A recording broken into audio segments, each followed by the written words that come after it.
Shalom, and welcome back to Bnei Noach Academy, Thoughts on the Torah.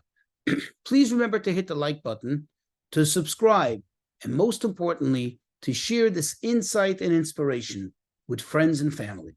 When you look at the book of Exodus, chapter 6, verse 9, when Moses, comes to the people, to the children of Israel who've been suffering for so long, and he shares with them this prophecy, the promise of redemption, the great news that very soon this is all going to end.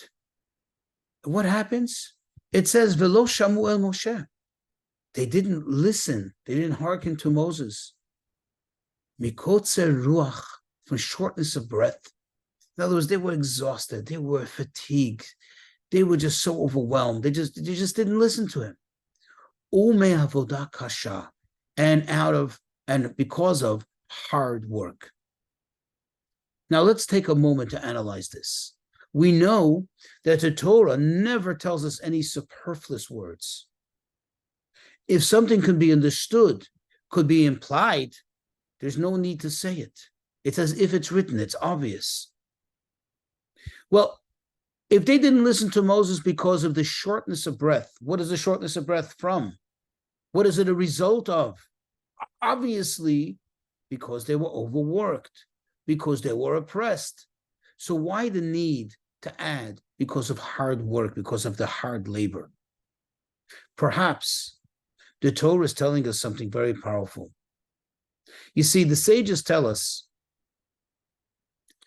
the sages of the Talmud that is, that bischut ha'emunah, in the merit of the faith, our ancestors, that is the children of Israel, merited to be redeemed from Egypt. They merited the Exodus. You see, although God promised it, but like everything else, although there's a promise, there's a blessing from God, God always wants us to do something that is anything, even something small, to quote unquote earn that blessing, earn that salvation, earn that emanation from God. Just give it to us for free, so to speak. He wants us to earn it. Thus, by them having faith, they earned it. But the question is, here it says they didn't really have faith, at least not initially. So who are we talking about? Well, that's what's hinted over here.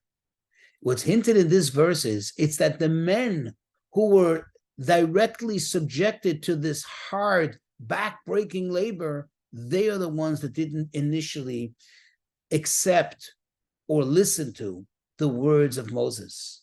However, the women, they did. In fact, the sages tell us, quote, Bischut nashim tzidkaniyot nigalu avotenu b'Mitzrayim.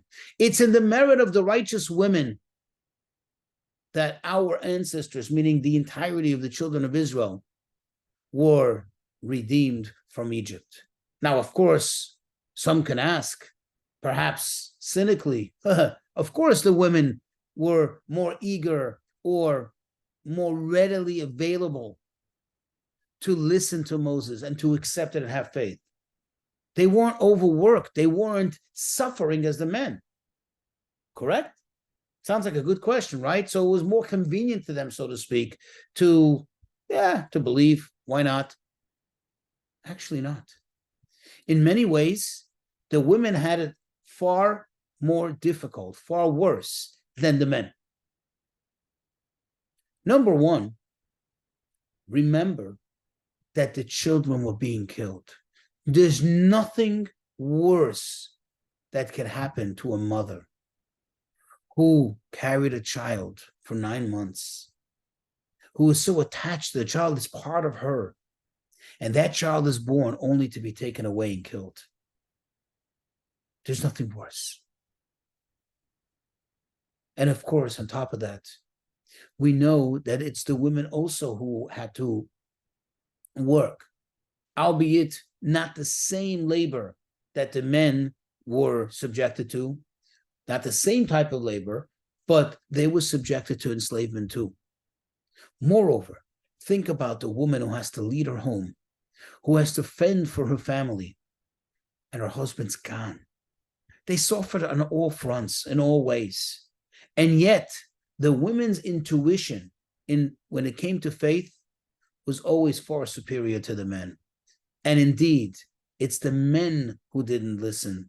It's the men who didn't initially accept and have faith. And that's what's hinted here by this extra words, ume avodah kasha, and out of hard labor. Because it's the men who were directly the ones who had the hard labor. That's what the Torah is hinting. They were the ones that didn't accept right away, but the women always did.